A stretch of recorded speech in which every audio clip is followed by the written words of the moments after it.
Hey guys, Mark here. Are you unsure of how to clean the crap out of your airbrush? I can help fix that. Keep watching. When I first bought an airbrush, I killed it. And I killed it because I didn't have a clue how to clean it properly or how it worked. And pretty much straight away I ended up buying another one. Fortunately, the one I killed was a cheapie, so killing it wasn't a big deal. My next airbrush though didn't last that much long either, and that one cost me a lot more. I killed it and I regretted it. After that, I educated myself on how to care for it properly, and now that I know how to do that, my airbrushes last a whole lot longer. So let me show you how to look after your airbrush. I'm going to talk about the 3 methods that I use to clean my airbrush. Depending on what I need, I use either a light, a medium, or a heavy clean, really depending on how gunked up this thing is. You're going to need solvents, or thinners, paper towels, cotton buds, and optionally, an ultrasonic cleaner. For solvent, you'll notice I'm using this. It's just a flow improver from Vallejo. I've found it to be just as good a cleaner as it is a flow improver, and I use it frequently as a solvent for my cleaning. Last time I used this airbrush, it was about a week ago, and I put it away without cleaning it properly. This is a terrible idea and you should never do it, but I did this on purpose so I could show you the case for really heavy cleaning. So we're going to start off with that. Heavy cleaning is disassembling your airbrush part by part and then cleaning each of those parts with a solvent and either with or without an ultrasonic cleaner. Signs that you might need a heavy cleaner include your airbrush not spraying paint, your airbrush blowing bubbles into the paint cup, your airbrush spitting, dripping or leaking paint, when there is a strong resistance to pulling back the trigger, or when you start to see inconsistent patterns from your airbrush, or when you just simply cannot remove the needle from the airbrush. All of those are signs that you really need to do a heavy clean of your airbrush. So let's get into that. Okay, so let's get into that heavy clean. And the first thing we're going to do is have a look at this thing, and you can see just how disgusting and filthy this airbrush actually is. So what we're going to do is we're going to disassemble it.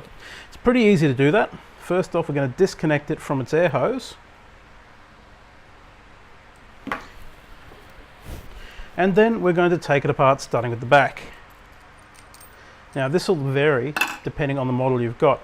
Now what I'm going to do is bring in my ultrasonic cleaner, and I'm going to put my parts straight in there.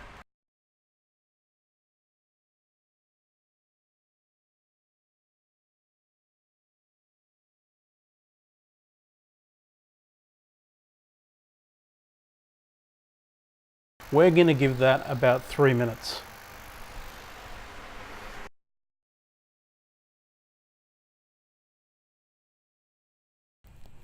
So let's get this out of the cleaner. All right, our first thing to do is grab a couple of these cotton buds or whatever you call these, and we're going to go through with a little bit of solvent on each of these and just give everything a good clean.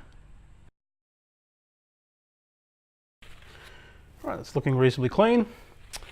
This one I'm not too worried about because it's just an external part. We don't have to worry about cleaning it all that much. It's not going to have any impact on it. Same with the spring, which is pretty clean as you can see. Let's move on to the needle. Now this is an area that it's easy to think this is clean, but I can guarantee it, well, I can't guarantee it, but it'll probably still have some stuff on it. So using a cotton bud, give it a wipe up and down, just rotating the needle back and forward. And yeah, look at that. You can see the whole time there's extra paint on that. So we need to keep doing that over and over again until this thing is spotless and the swab comes out super clean.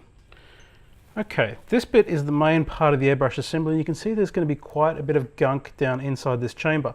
So grabbing one of your cotton buds, just get in there and try to get it out. And then give the whole thing a clean. Now, one of the little secrets is, even though this area at the back here shouldn't technically have any paint getting into it, I find quite often if I take a nice clean cotton bud, put a bit of solvent on the end and jam it right down the end here, the paint gets in there. Let's find out. Yeah, look at that, it came out green. So there's little traces of paint that pull back on the needle into this assembly. So it's worthwhile taking a minute and just giving that a good scrub out, just in case.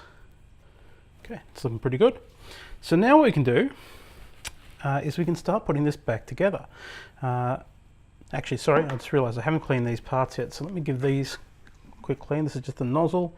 This one's pretty straightforward. There's not much that can go wrong here. Just Again, same drill, just use a cotton tip, some solvent, make sure it comes out clean. Now if this is not clean, this is what will actually impact the pattern of spray of the airbrush, so it's pretty important to make sure it is clean. I find holding it up to a light and just looking through it for any jagged edges will help to reveal paint that's trapped in there.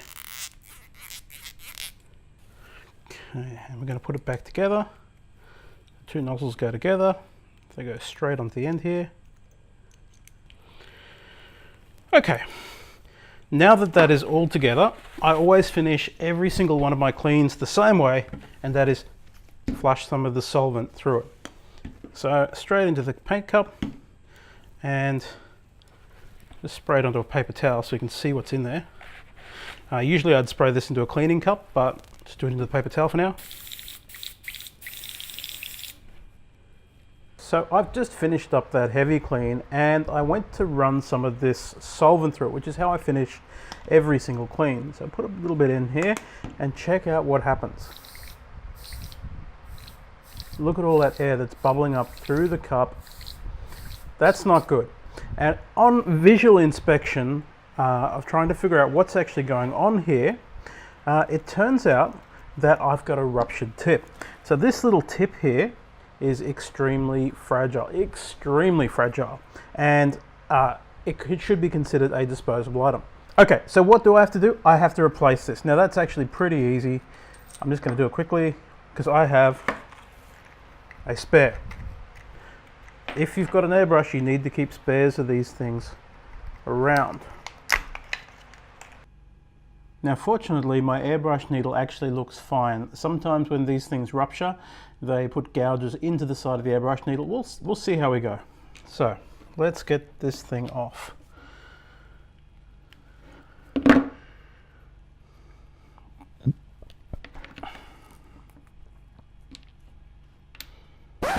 Time out. Let's take a second and talk about how an airbrush actually works.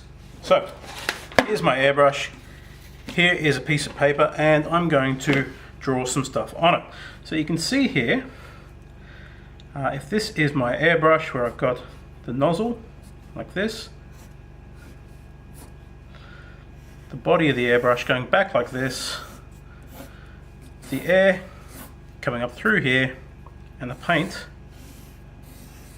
coming through here. My drawing skills are atrocious, you're going to have to deal with that.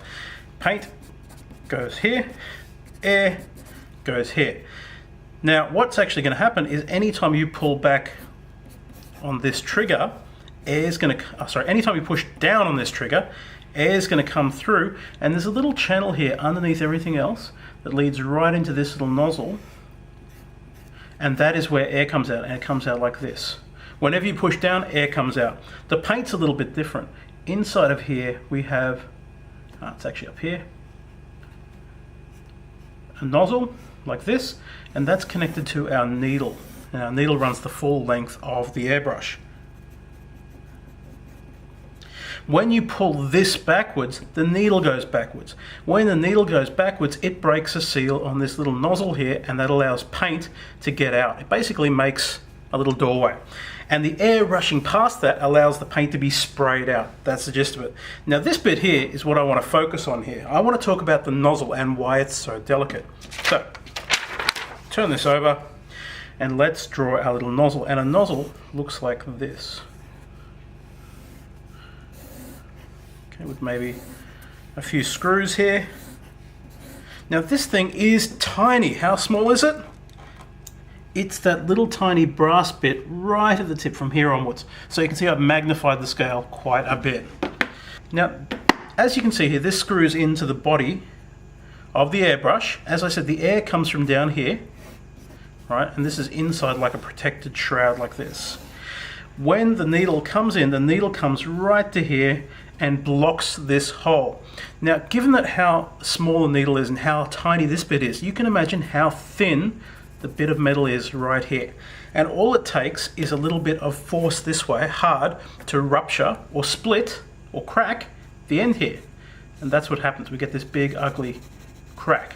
When you get a big, ugly crack like this, you no longer have a good seal. And when the air comes out, it comes in here and bubbles in back up and through the cup, and that was what was happening when my nozzle got ruptured. Now, these parts should be considered completely disposable, and the reason why is they're very small. These are fragile bits of metal that are going to wear over time through abrasive force, through pressure.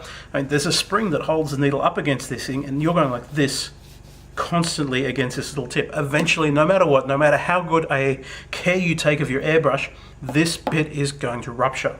So, keep these little tiny nozzles on hand. You're going to need more of them. Okay. Back to the game. And we'll put this new one on straight away.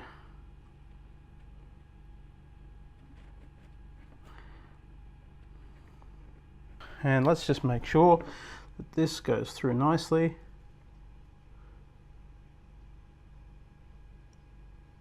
Yep, there's a tiny bit of resistance there, but yep, there we go, it's already stopped.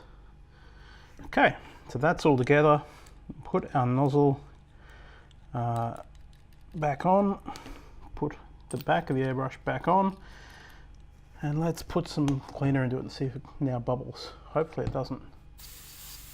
Look at that. That's more like it. That's what we're looking for. Now that we've seen a heavy clean, let's talk about other ways that we can clean our airbrush. The first of those is the light cleaning, and that's what I do when I want to swap paints when I'm using my airbrush, or if I just want to stop using the airbrush for a few minutes, I'll do a light clean. It involves getting as much paint as possible out of the paint cup and then repeatedly flushing the airbrush out with a solvent. Let's have a look at a light clean. Okay, so what I want to do now is just run a little bit of paint through this, because what we're going to do next is light clean. So just make sure it's all working properly.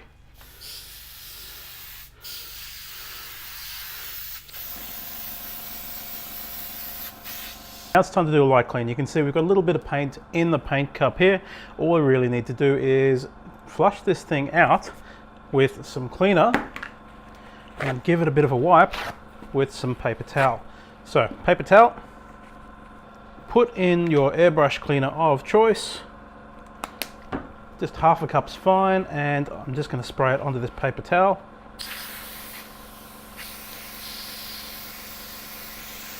And you can see very quickly all of the residual paint comes out of it.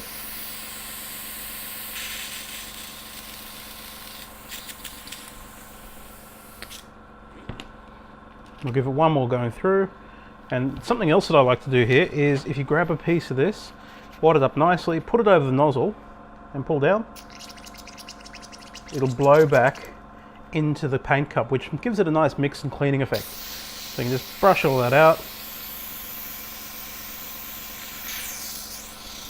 And now we are ready for another round of paint. So let's get rid of all this rubbish. A medium clean is what I use when my airbrush is just starting to misbehave. If I notice that I have to pull back the trigger repeatedly for paint to come out, or if it's coming out kind of splotchily, or if I can feel a resistance starting to build up to either the paint flowing through or the needle pulling back, then it's time to do a medium clean. It takes me a little bit longer than a light clean, but nowhere near as much time as a heavy clean.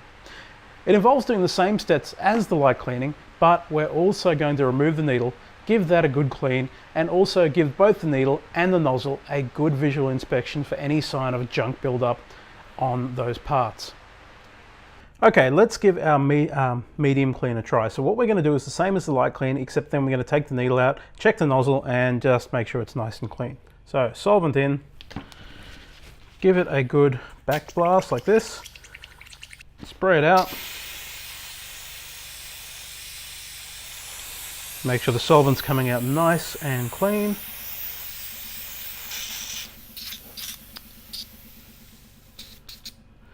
Which it is. But you can see even with the medium clean and the light clean we've done, there's still some garbage inside the cup. So what we're going to do is we're going to remove the needle first. So needle out. Grab a cotton tip and a little bit of solvent and just jam it right down in here and just work it around a little bit and just see what comes out. See quite a bit of stuff in there. Finally we're clean. It only took a few goes over. Now what we're going to do is we've got some solvent already on our rag. Just make sure it's there, or our paper towel. Let's just run the needle across it a few times. And what you want to do is just feel with your fingertips to make sure that there's no residue on there. You can see just the tiniest bit came off. Now at the same time, we're also going to do a quick visual inspection for the tip of the nozzle. It looks pretty good, but what I'm going to do is take off the little bit out of there, give it a quick going over the rag, cotton tip. Nothing in there, so that's good. Same with this end, I'll just go over it quickly. Only the tiniest bit of paint on that. Put our needle back in gently, and remember, don't push it all the way in. Or don't push it all the way hard to the end. Put a little bit of solvent through it. This is how I finish every single clean, and just spray it out. So, those are my 3 methods to cleaning my airbrush. And it might be simpler than you've thought previously, but it is going to be something you're going to need to master in order to use your airbrush effectively. Otherwise, you're just going to kill the things and end up throwing them away. If you have any questions about airbrushing, I'd love to hear from you. Drop a comment down below. And if you liked my video and would like to see more of what I'm doing here on this channel, hit the like button and hit the subscribe button. Thank you for watching. See you in the next video, which should be in about a fortnight. Bye.